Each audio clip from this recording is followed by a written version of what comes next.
Hindi lang mga aligasyon laban kay Vice President Sara Duterte ang laman ng salaysay ni Ramil Madriaga. Sa binasa nitong supplemental affidavit sa impeachment proceedings ng Kamara, dawit rin ang ama nito na si dating Pangulong Rodrigo Duterte.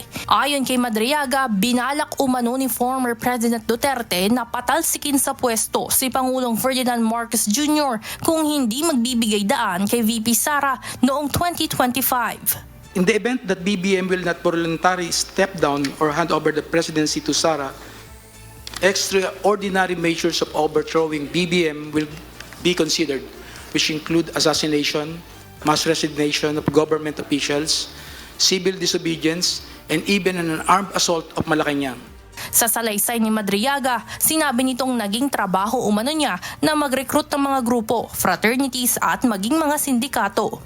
Bagay na mariin namang pinabulaanan ng former Presidential Legal Counsel ni FPRRD na si Attorney Salvador Panelo. Sa mensaheng ibinahagi nito sa UNTV News and Rescue, sinabi niyang kathang isip lamang ang mga kwento ni Madriaga. Ayon sa abogado, hindi na nakakapagtaka ang ganitong mga bintang, lalo na at maituturing umanong polluted source si Madriaga.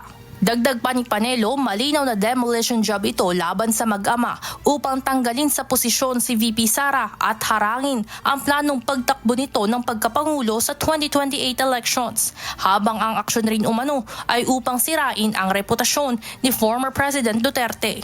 Samantala, nananatili naman ang paratang ng kampo ni VP Sara na weakest link sa impeachment proceedings ang nagpapakilalang bagman umano ng Vice Presidente. Evan Alvarez, humahataw sa Balita Ngayon.